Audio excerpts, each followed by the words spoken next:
a arquitetura da fadiga. Talvez o erro tenha começado quando passei a acreditar que os acontecimentos eram realmente o centro das discussões contemporâneas. Durante algum tempo imaginei que as pessoas estivessem debatendo fatos. Imaginei que estivessem interessadas em compreender processos. Imaginei que a circulação incessante de informações produziria alguma forma de entendimento coletivo. Era uma fantasia elegante. Como muitas fantasias elegantes, durou pouco. Passei os últimos dias ouvindo pessoas explicarem o mundo. Especialistas explicavam a política. Economistas explicavam os mercados. Tecnólogos explicavam os algoritmos. Jornalistas explicavam as crises. Psicólogos explicavam o sofrimento. E então alguém decidiu que uma facção criminosa talvez devesse ser chamada de organização terrorista. Bastou isso. A máquina entrou em funcionamento imediatamente. Especialistas explicavam terrorismo. Juristas explicavam soberania. Políticos explicavam segurança pública. Comentaristas explicavam relações internacionais. Usuários de redes sociais explicavam absolutamente tudo. Os acontecimentos ainda estavam acontecendo e as explicações já tinham chegado.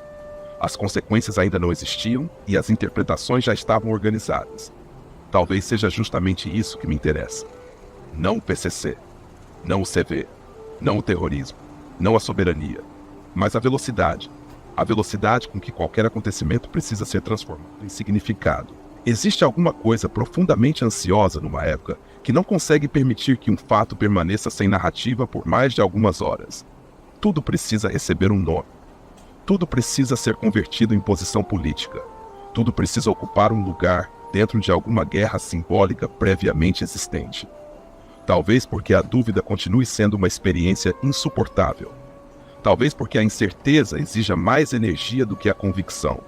Talvez porque o corpo já esteja cansado demais para sustentar perguntas abertas. Enquanto isso, as pessoas continuam acordando cedo, continuam trabalhando, continuam atravessando jornadas cada vez mais longas, continuam produzindo dados para sistemas que jamais verão, continuam oferecendo atenção para plataformas que transformam comportamento em ativo econômico, continuam funcionando demais.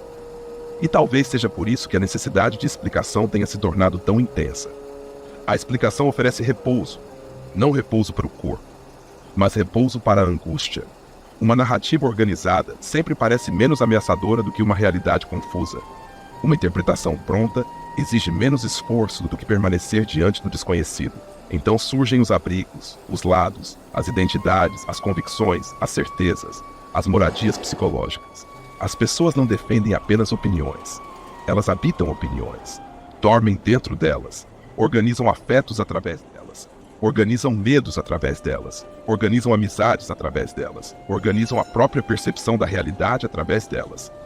Talvez por isso quase toda discussão contemporânea tenha adquirido aparência de guerra permanente. Não estamos defendendo argumentos, estamos defendendo casas.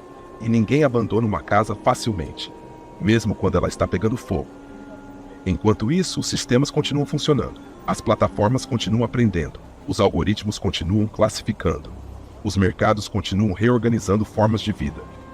As jornadas de trabalho continuam atravessando corpos. A aceleração continua atravessando sistemas nervosos. A hiperconectividade continua produzindo solidão. A abundância de informação continua produzindo desorientação. E a sensação predominante continua sendo uma só: cansaço. Não um cansaço individual, não um cansaço psicológico isolado, mas uma fadiga estrutural, uma fadiga que atravessa o corpo, o trabalho, a atenção, a linguagem e o próprio modo de existir. Durante muito tempo acreditei que o problema estivesse nas máquinas, depois acreditei que estivesse nos algoritmos, depois acreditei que estivesse na política, depois acreditei que estivesse na vigilância. Depois comecei a desconfiar da facilidade com que eu continuava encontrando novos lugares para depositar minhas certezas. Foi aí que alguma coisa começou a desmoronar. Porque existe uma diferença entre compreender uma estrutura e transformar essa estrutura numa religião. E talvez o século XXI tenha desenvolvido um talento extraordinário para transformar diagnósticos em identidade. Talvez por isso os acontecimentos desapareçam tão rapidamente. A notícia chega. A narrativa chega antes. A disputa simbólica ocupa todo o espaço disponível. E a realidade continua acontecendo em algum lugar atrás disso tudo. O crime continua existindo. A violência continua existindo. O medo continua existindo. As condições materiais continuam existindo, as economias ilegais continuam existindo, mas a palavra passa a ocupar mais espaço do que a coisa. O símbolo passa a ocupar mais espaço do que a experiência. O discurso passa a ocupar mais espaço do que o corpo. E quando isso acontece, talvez a principal consequência não seja política, nem jurídica, nem geopolítica. Talvez seja subjetiva, porque o sofrimento continua chegando, mas as causas continuam se afastando, as explicações continuam aumentando, mas a compreensão continua escorrendo pelos dedos. E eu continuo desconfiando, não apenas das narrativas, não apenas dos sistemas, mas da tranquilidade de quem acredita ter compreendido completamente qualquer um deles. Talvez a arquitetura da fadiga comece exatamente aí, no instante em que a explicação vira abrigo, no instante em que a convicção vira identidade, no instante em que a narrativa chega antes da experiência, e o corpo continua pagando uma conta que ninguém parece disposto a calcular. Se quiser, está na descrição. Se não quiser, a realidade continuará funcionando sem pedir autorização. E talvez seja justamente esse o problema.